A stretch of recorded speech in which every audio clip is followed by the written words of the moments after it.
খুবই ইজি আর সিম্পল একটা মেকওভার করব আর সবচেয়ে অ্যাফোর্ডেবল একদমই বাজেট ফ্রেন্ডলি কিছু প্রোডাক্ট দিয়ে। সো হ্যালো, আসসালামু আলাইকুম, কি অবস্থা সবার? This is Shashi from Shashi's diary. তাহলে চলেন সুন্দর এই শাড়িটার সাথে সুন্দর করে একটু সাজুগুজু করি। আর যে প্রোডাক্টগুলো দিয়ে সাজুগুজু করব সেগুলো অনেক অনেক অনেক রিজনেবল প্রাইস। প্রথমে আমার ফেসটাকে ভালোভাবে ক্লিন করে ময়শ্চারাইজ করে নিয়েছি। আমি ফাউন্ডেশনের জন্য আজকে আমি ইউজ করছি পিঙ্ক ফ্ল্যাশের ফাউন্ডেশন। প্যাকেজিং আর কালারটা আমার কাছে অনেক বেশি কিউট লেগেছে। By the way, pink flash কিন্তু অরিজিনাল একটা ব্র্যান্ড। 150, 200, 300 টাকার মধ্যে পিঙ্ক ফ্ল্যাশের অনেক ধরনের মেকআপ প্রোডাক্ট পাওয়া যায়। বুঝা যাচ্ছে যেটা আমার স্কিন টোন থেকে ব্রাইট। আজকে আমি কোনো কনসিলার ইউজ করব না, একটা সিম্পল মেকওভার ক্রিয়েট করব। এজন্য আমি শুধুমাত্র এই ব্রাইট ফাউন্ডেশনটাই দিচ্ছি।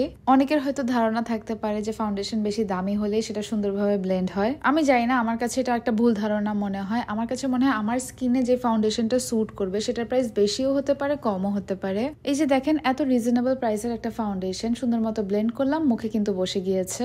আমার আজকের ভিডিওটা মেইনলি আমি স্টুডেন্টদের জন্য অথবা যারা নতুন নতুন মেকআপ শিখছে, একদম বিগিনার যারা, তাদের জন্য করছি। এখন আমি জ্যাকলিনের আইব্রো পেন্সিলটা ইউজ করব। এটা শেড হচ্ছে EB03 কফি। এটা 2-in-1 একটা প্রোডাক্ট। এটার পেছনে কিন্তু আবার আইব্রো ব্রাশ দেওয়া আছে।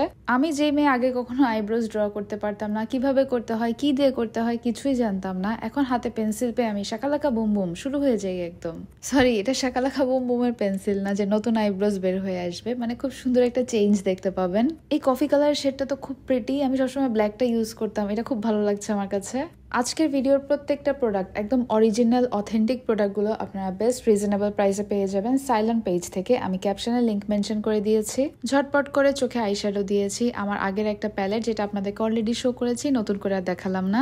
এখন আমি পিঙ্ক ফ্ল্যাশের লুজ পাউডার ইউজ করছি। এই পাউডার আর যে ফাউন্ডেশন পিঙ্ক ফ্ল্যাশের, দুইটাই কিন্তু ম্যাট ফিনিশিং দিবে। আমার স্টুডেন্ট আপুরা সব সময় খালি সেম ধরনের মেসেজ, আপু বাজেট ফ্রেন্ডলি জিনিস দেখাও, বাজেট ফ্রেন্ডলি জিনিস দেখাও। বাজেট ফ্রেন্ডলি জিনিস, কম দামের জিনিস আমি একটু ভয় পাই, অনেক বেশি রিসার্চ করা লাগে, কারণ হার্মফুল কোনো কিছু আমি আপনাদেরকে দেখাতে চাই না। এতদিনে অলমোস্ট সবাই জানে যে কম বাজেটের মধ্যে পিঙ্ক ফ্ল্যাশ কত ভালো একটা ব্র্যান্ড। আমি একটু দেরি করে রিভিউ দিচ্ছি, বাট দেরি করে হলেও ভালো জিনিস দেখাচ্ছি। এখন হচ্ছে খুবই স্যাটিসফাইং একটা মোমেন্ট। এই পেন আইলাইনার দিয়ে এত তাড়াতাড়ি আমি আইলাইনার দিলাম। নর্মালি আমি কিন্তু আমার আগের ভিডিওতেও বলেছি আমি ক্যামেরা অন করে আইলাইনার দিতে পারি না, আর এটা এত সুন্দর ডার্ক শেড। আজকে আমি ক্যামেরার সামনে একবারে দিতে পেরেছি, একটুও নষ্ট করিনি। I love this one. এটার প্রাইসও মনে হয় 200 থেকে 250 টাকার মধ্যে। আমার না সবগুলোর আলাদা আলাদা প্রাইস মনে নেই। আপনারা সাইলেন্ট পেজে ইনবক্স করলে আপনাদেরকে ভালো মতো জানিয়ে দিবে। লুজ পাউডার দিয়ে আমি আমার আই মেকআপটা কমপ্লিট করে নিই, তারপর পাউডারটা এইভাবে ব্রাশ দিয়ে ঝেড়ে ফেলি। এতে আমাদের যাদের অয়েলি স্কিন, মেকআপটা একটু ভালোভাবে সেট হয়, ঘেমে গিয়ে মেকআপটা নষ্ট হয়ে যায় না। দুনিয়ায় যা ইচ্ছা তা হয়ে যাক, তাপমাত্রা একদম 40 থেকে 45 ডিগ্রি হয়ে যাক, চা খাওয়া বন্ধ হবে না। এখন ইউজ করছি পিঙ্ক ফ্ল্যাশের এই কিউট ব্লাশ। শেডটা আমার কাছে একটু শিমারি মনে হয়েছে। এটা দিলে আর হাইলাইটার দেওয়ার দরকার হবে না, ব্লাশ প্লাস হাইলাইটার বলতে পারেন। সিমিলারলি দেখেন, এটা কন্ট্রোল করার জন্য এগুলো এত বেশি ট্রাভেল ফ্রেন্ডলি। খুব ইজিলি যে কোনো জায়গায় যাওয়ার সময় এগুলো আমরা ব্যাগে ক্যারি করতে পারবো। এটা হচ্ছে পিঙ্ক ফ্ল্যাশের lasting matte powder, basically face powder. কত চালাক দেখেন, একে তো প্রাইস বাজেটের মধ্যে রেখেছে, প্যাকেজিংটাও কিউট করেছে যাতে টিনেজার বা স্টুডেন্ট যারা নতুন নতুন মেকআপ শিখছে তাদেরকে অ্যাট্রাক্ট করতে পারে। অনেক গরম আর আমি অনেক বেশি ঘামাই, এজন্য আমি ফেস পাউডার দিয়ে মেকআপটা ভালোভাবে সেট করে নিচ্ছি। এটার শেডটা আমার কাছে ভালো লেগেছে। এখন চলে আসি মাস্কারাতে। মাস্কারার জন্য ইউজ করছি নির্বাণার volume pro mascara. Mixed combination রাখার চেষ্টা করেছি। অবভিয়াসলি একটা ব্র্যান্ডের সবকিছু ভালো হয় না। মেইন টার্গেট একটাই, কম বাজেটের মধ্যে ভালো মেকআপ প্রোডাক্ট দেখাবো, সেগুলো অরিজিনাল হতে হবে, অথেন্টিক হতে হবে। কিছুদিন আগে এই মাস্কারা 3 ডাবল প্রাইস দিয়ে আমি একটা মাস্কারা কিনেছি, কিন্তু দুইটার রেজাল্ট দেখার পর আমার কাছে ডিফারেন্স খুবই কম মনে হয়েছে। আমি অ্যাকচুয়ালি এক্সপেক্ট করিনি এটা এত ভালো ভলিউম দিবে।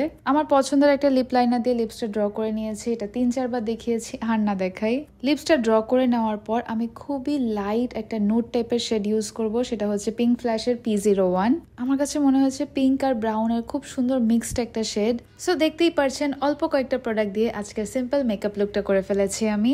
যাদের প্রতিদিন মেকআপ করা লাগে, যারা সিম্পল মেকওভার পছন্দ করেন, যারা স্টুডেন্ট আছেন অথবা যারা নতুন নতুন মেকআপ শিখছেন, তাদের জন্য এই মেকআপ প্রোডাক্টগুলো অনেক ভালো হবে। তাছাড়া এগুলো ইজিলি ব্যাগে ক্যারিও করা যাবে। সাইলেন্ট পেজে কিন্তু স্কিন কেয়ার আইটেমও আছে। এই শীট মাস্কটা আমি নিয়েছি, এটা আমি এখন ইউজ করব না, আসার পর মেকআপ তুলে তারপর এটা ইউজ করব নাইট স্কিন কেয়ার হিসেবে।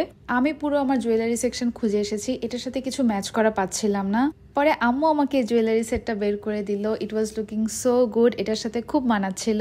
দেখা যায় এই ধরনের শাড়ির সাথে সিলভার জুয়েলারি অথবা ঝুমকা পরে থাকি, বাট এটা দেখলাম একটা ডিফারেন্ট লুক দিয়েছে আমাকে। মেকআপের কথা বলে ফেললাম, জুয়েলারির কথা বলে ফেললাম। আমি জানি এখন এই শাড়িটা কোথা থেকে নিয়েছি এটা তো সবাই জিজ্ঞেস করবেন। মজার ব্যাপার হচ্ছে এই শাড়িটাও আপনারা সাইলন পেজে পেয়ে যাবেন। একটা পেজে শাড়ি, মেকআপ, স্কিন কেয়ার সব ধরনের আইটেম পাওয়া যাচ্ছে অনেক রিজনেবল প্রাইসে। কুমিল্লার অরিজিনাল সিল্কের শাড়ি রানিং ব্লাউজ পিস দেওয়া আছে। নিচে হালকা কার্ল করে চুলটা সেট করে নিয়েছি। কেমন লাগছে অবশ্যই আমাকে কমেন্ট করে জানাবেন। সবসময় অনেক কালারফুল সিল্কের শাড়ি পরি আমি, বাট আজকের কালারটা অনেক বেশি ডিফারেন্ট আমি যে ধরনের শাড়িগুলো পরি সেটা থেকে।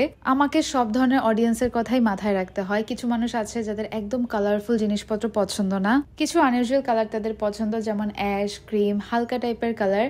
তাই আমার যে কিছু অ্যাস্থেটিক অডিয়েন্স আছে তাদের জন্য স্পেশালি আজকে এই কালারটা চুজ করেছি। চিন্তা করেন শাড়ির সাথে এক্সাক্ট ম্যাচ করে আজকে কিন্তু আমি চুড়ি পরেছি। কি যে ভালো লাগছিল এই চুড়িগুলো যখন বাসায় আমি পেয়েছি। অনেকক্ষণ পরে আমি এই ভিডিও ক্লিপটা নিয়েছি বোঝার জন্য মেকআপটা কতক্ষণ স্টে করে। অনেকক্ষণ মেকআপ স্টে করেছে, কোনো ধরনের ক্র্যাক পড়েনি, মেকআপ ভেসে ওঠেনি। আপনাদের যা যা পছন্দ হয়েছে সবকিছুই আপনারা পেয়ে যাবেন সাইলন পেজে, ক্যাপশনে লিংক মেনশন করা আছে। সো আজকের ভিডিওটা এই পর্যন্তই। Thank you so much for watching.